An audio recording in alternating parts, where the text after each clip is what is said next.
I am Haresh. I am a content creator, and this is some of what I do. Today's video is about casual racism. I consider myself quite woke, but the recent discussions about race have made me wonder if I know enough about my fellow Singaporeans. Can we go beyond CMIO? So the best way to find out? Over food. I am going on a gastronomic journey with Singaporeans to their favourite food haunts. The noodles are bomb, man. Where we talk about a heavy topic over a light meal. The one thing that the Koreans love to pamper you with, it's the abundance of side dishes. On paper, I'm an Arab or others. We have a Chinese teacher who said to me, 水灵你是华人，可是你不会讲华语。 There's no such thing as I am Indian and I'm Malay. It's just a Singaporean. And in this episode, I'll be meeting the majority race of this country, the Chinese.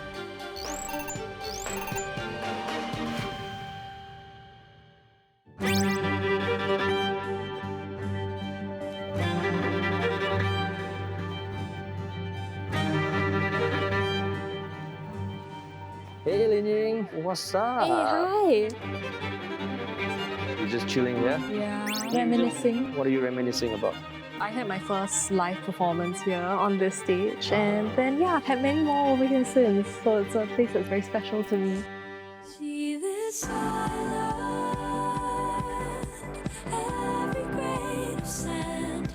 Singer-songwriter Linying composed Singapore's National Day song this year.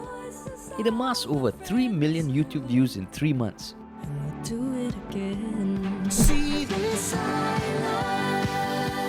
And inspired a very vigorous TikTok dance.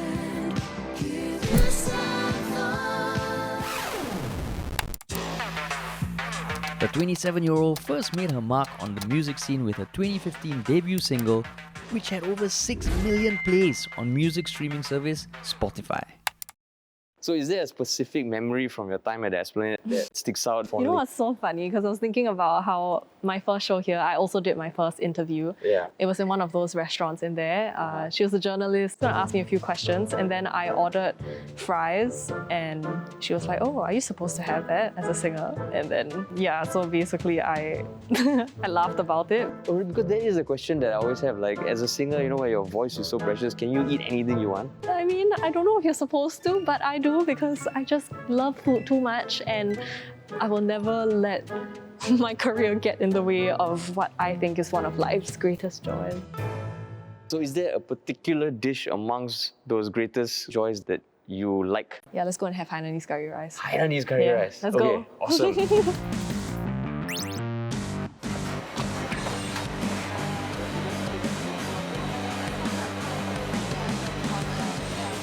Okay, so what should we have? Okay, I think we should get the 4 heavenly kings because it's like the quintessential plate of Hainanese curry rice with all like the main 4 elements. Okay.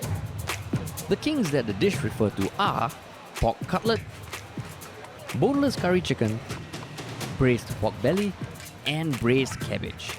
Topped off, of course, with curry. Alright. Yay! Thank you. You must be excited. I really am. So was Hainanese food a big part of your growing up? My grandma would make chicken cutlets at home. And yeah, like I just didn't realize that a lot of these had Hainanese roots to them. I see. Yeah. When I found out my granddad was a chef on a ship, that was when I was like, oh, you know, my intensity about food is starting to make a lot of sense now. So when growing up, was it something that you and your friends never talked about? Like, okay, are you Hainanese? Are you Teochew? No, when I was growing up, on my dad's side, they all speak Cantonese. So I just always thought that I was Cantonese until I actually asked my dad about it. I was like, oh, are we Cantonese? And he said, no, we're Hainanese. And apparently, he tells us that it's because the Hainanese were one of the later dialect groups to emigrate into Singapore. And because of that, you know, there was a lot of competition for work, and they were often made fun of, according to my grandma. And so she taught all the kids to speak in Cantonese so they wouldn't be bullied. Yeah. Were most of your friends Chinese? I always had close minority friends growing up, but you know, I never put myself in their shoes and think, what must it feel like to look different from all the other girls in the class. And I just never knew because I never asked, because I never thought to ask. And yeah, I regret not being aware of this. Do you think in any way being from a majority race made it easier for you to get into music? Yeah, definitely. Everyone has stage fright, but then, you know, if they have to worry extra about being bullied for their race, then that's an additional layer, right? Do you think that experience has added to what you think about race issues in Singapore? A lot of my work is in very white-dominated countries, where I am a minority when I go there. It's quite common where people assume things about me, like I can't speak English. But, you know, it's like, for me, I always know I have a home I can come back to. And then I think about my minority friends, and when they feel other in their own home, like where can they go, you know? Like where will they be where they can feel like they are fully allowed to be themselves? So what I'm going to do is I'm going to read you like 2 or 3 lines from previous NDP songs, Okay, and you tell okay. me the name and singer. Here's to my home, to my homeland, a sea of shining crystals in the sand. Oh, neither heart don't know everything I am. Wow! It's just Wow, last year. okay. At a time when hope was low, the journey seemed unsure. But through it all, we have kept the flame alive. Now standing proud and tall, our spirit strong and free. No, I don't know. Nothing rings a bell. Reach out for... Oh, the sky. Yes! Oh, this kills me because I really love Rui-En is and Taufik and like, Deep in my heart, I just know... we will get there. Yes! Stephanie-san? Yes! Ah. Were there any lines that for you were super important that you really wanted to be there? Our home, the home we share.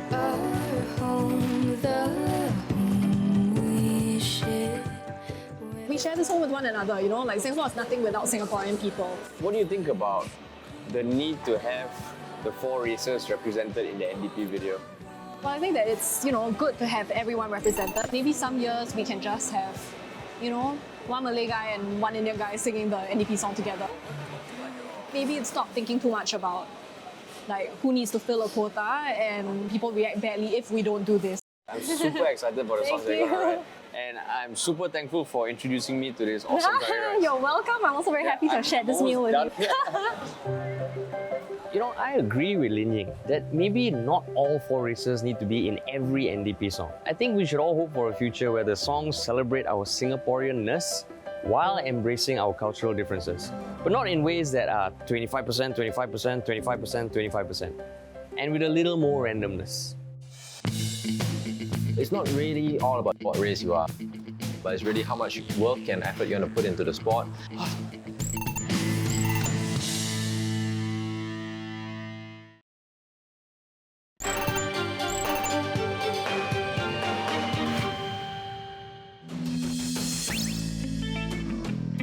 I'm at the track where Singapore's 2.4-kilometer record was set at 6 minutes 53 seconds back in September by national marathoner Soh Rui Yong. But that record was met with skepticism, with people saying under 7 minutes was common during national service. So, Rui Yong issued a 2.4-kilometer challenge on where else? Social media. So what does it take to run under 7 minutes? I'm about to find out. Hey Haresh. Hey, Good to what's see you, up, man? Yo, you are going to run your sub-7 2.4-kilometer pace, and I'm going to try and keep up for as long as possible. Wow, exciting. Maybe even break the record. That's awesome. Let's go. Cool. All right.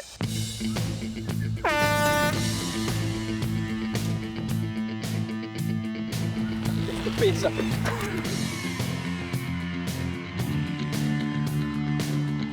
And I did good. For about 400 meters. Stitch. Oh. Hey bro, you okay or not? Wow, bro. I salute you, bro. Good job, good job. No, honestly, when you're running like that, what's going through your mind? You know, just try and keep one foot in front of the other and run a constant pace. I was thinking about my mom. my whole life, everything was flashing by my eyes. Well, good job, man. You kept up for quite a bit. Oh, thanks.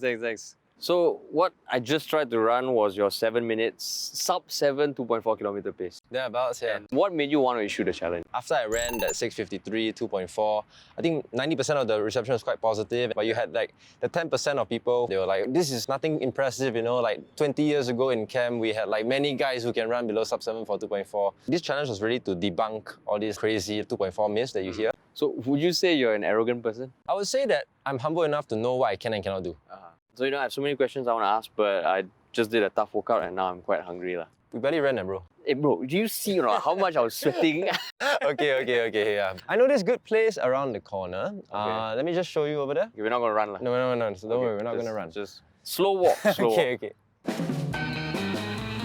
For lunch, Rui Yong is taking me to this family-run cafe, known for its distinct vintage charm and fusion food. It's called British-Hainan.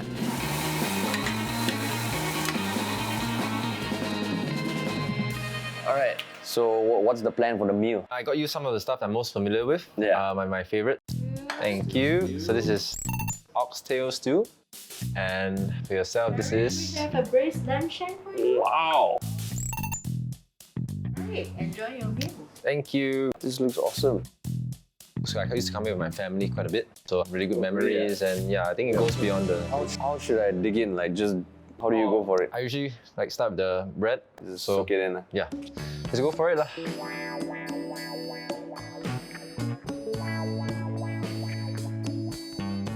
And you've been doing this for how many years now? I was always in a CCA. So like my secondary school, they would send all their Sec 1 boys to try out for all the core CCAs, and then so I got drafted into cross country.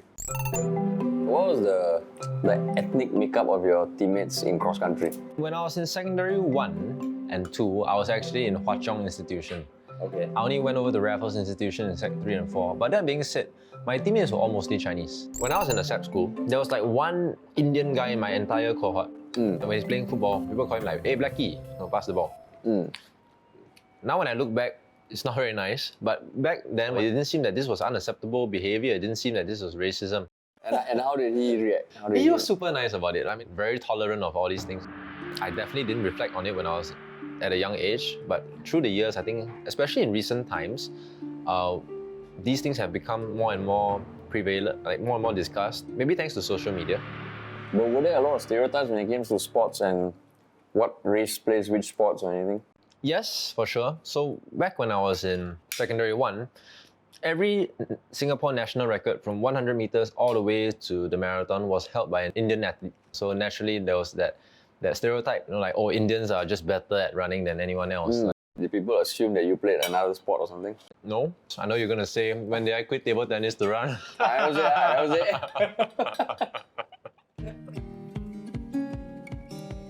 Mok Ying Ren, myself, and Liu Yuan Chao kind of emerged and showed that the Chinese Singaporeans could also break national records. I'd hope we've gone some way to show that no, it's not really all about what race you are, but it's really how much work and effort you want to put into the sport and how willing you are to hurt and produce the results when it matters. Wow, so the morning workout was worth it. We're not done yet, we still got dessert. I hope you save some space. Then we go for a run after this. Okay.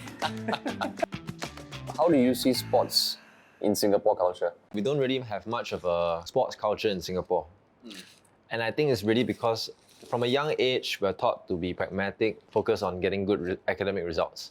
As such, we don't have a good understanding of what kind of training our athletes go through and what kind of experiences they go through. So it's very easy to pass very shallow, judgmental comments, which is exactly what I see in the sense of our greatest ever athlete, Joseph Schooling. Singapore has won an Olympic gold medal.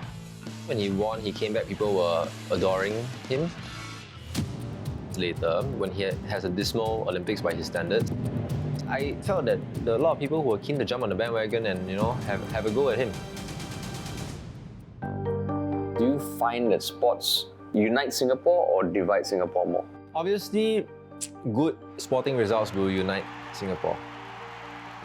Very often, our news coverage on sport, so a lot of negative news in sport. I mean, I'm no stranger to it. Like, I have been in a court case for defamation. I do see a lot of potential. It just will take a while for us to really get it going. But it's not just a matter of time, it's a matter of getting the right people and the right talent into the right places. When Rui Yong told me the story of his Indian friend who back in school was called Blackie but was okay with it, it did make me wonder, was he really though? Because hearing that story reminded me of my own experience growing up, when I was called Blackfish because of the color of my skin and the size of my eyes. I did tell the guy off, but I still do remember the incident up till today, and not in a good way. I would have a Chinese teacher who said to me, 水玲你是华人，可是你不会讲华语。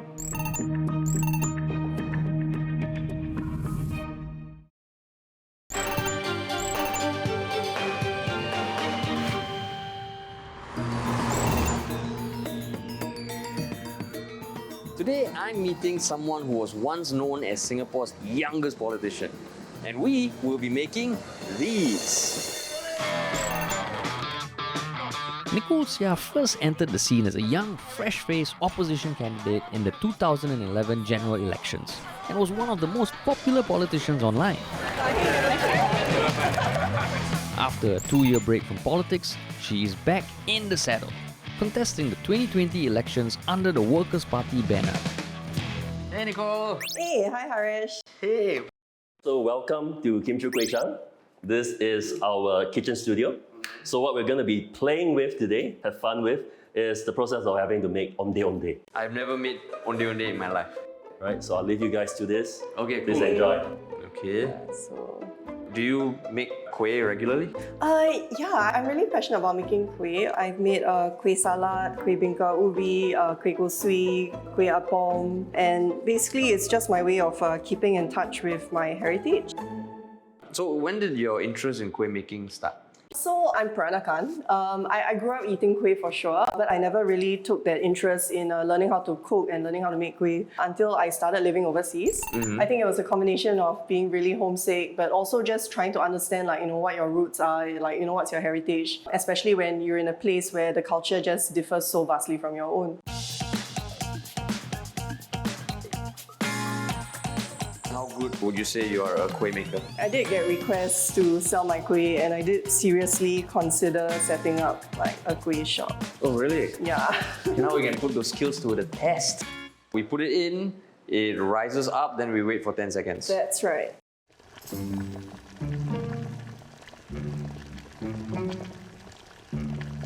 Nice. Our first onde. Okay, I'll just lift it, put it in the plate. Cool. Oh, it looks so pretty. Yeah. Nice.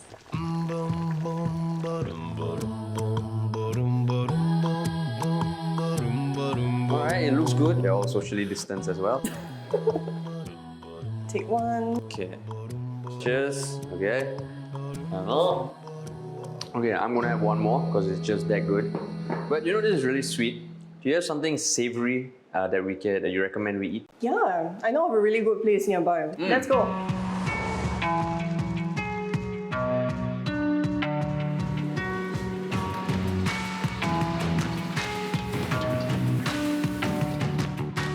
So, Nicole, what made you choose this place? I think I see this place as a family restaurant. We've been eating here since I was in secondary school, so that's close to 20 years. I see. Yeah. So, what are we gonna have today? So we're going to have ayam bakalua. What's with the stereotype of Peranakan people always wanting to eat baklava? Yeah, I don't really get it as well because I hated it as a kid, but as I grew older, I really learned to appreciate it, and now I actually actively crave for it. This is actually my first time that I'm gonna try it. Yeah, For real. yeah. So I'm just really excited to have you try it and see what you think.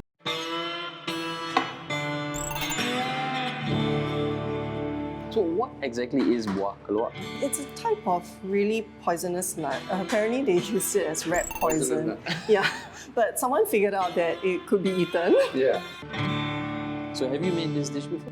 Yes, I have. It's quite tedious, so usually I make it about once a year, either during Christmas or Chinese New Year.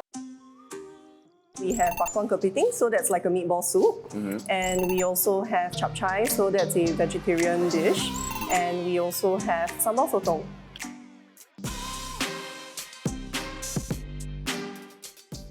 How how connected do you feel to Peranakan heritage? When I was living overseas and I started to question what it meant to be Singaporean, what it meant to be Peranakan Chinese, and I realized that there is a lot that I don't really know about the heritage. I think what I really hold dear are the artifacts that have been passed down through the generations. I had an entire cupboard that was basically passed down, and inside that cupboard I basically put in things that were handed down to me from my grandparents, my great-grandparents. I even had beaded slippers from when my grandma passed away. Just all these little artifacts that I know have been passed down through the generations, and it makes it very precious to know that I'm holding on to a piece of family history. I see. But what was it like growing up in a Peranakan family? My grandparents, they spoke Malay, and my mom spoke Malay as well. Was it weird you seeing that, okay, other people, maybe your Chinese friends, they were not proficient at Malay, unlike you? I think for me, when I was in primary school, I did wonder whether I was more Peranakan than Chinese. I remember really struggling with Chinese. I would have a Chinese teacher who said to me, 雪玲你是华人，可是你不会讲华语. And that literally means like, Nicole, you're a Chinese person, but you cannot speak Chinese. But that's it. I think my tension towards the Chinese language really abated as I grew older, because I realized that at the end of the day, language is something that you use to connect with people and that you use to communicate with people, especially in politics. I do find myself appreciating Chinese a lot more because it allows me to speak to the residents. When it comes to policies, right, like let's say the fielding of a team in a GRC, should it be focused just on merit? I think it's a very fine balance, to be honest. If you were to ask me about GRCs and minority representation, I believe that representation is important, but I also believe that we should not fall prey to tokenism. And it's not just with regards to minority races, but the fact that women are being underrepresented in politics, right? Does this mean that you want to have a token female candidate in every constituency just because? Let's try to push towards more systemic efforts to make sure that people from these groups naturally rise to the top versus us trying to make concessions continuously, because I think in the longer term, it just doesn't do much to improve that representation. One topic that has come up a lot is the concept of Chinese privilege. What are your thoughts on that? It's not that it does not exist, it does exist. But it's also dangerous to fall back on labels like that because sometimes it hurts the conversation. Sometimes it's really not a matter of like, oh, this person has Chinese privilege. But it could be that that person is just individually a really nasty person. Let's just focus on having like a more honest conversation about what we need to do better as people. Oh, this is my favorite. This is kueh salad. And the other dessert looks so familiar. That's onde, right? What we made in the morning? No, that's actually kueh ubi kayu. So it's steamed tapioca coated in coconut. Yeah, this is good, man. Do you think you'll be making Peranakan food pretty soon? I think this episode has really inspired me. So yeah, I'm probably going to go back into the kitchen and start warming up again. Okay, that's great. And thank you so much for sharing and being open to these sort of conversations, which I think need to happen more in Singapore. Thank you so much. Thank you so much. I agree with Nicole that representation is important, tokenism is dangerous, and ideally minorities rise up on our own. But that's where I struggle, because we've heard that a lot of times, but how exactly do we get from where we are to where we want to be? Because it's not just one NDP song. It's not just one isolated school incident, but an entire mindset change.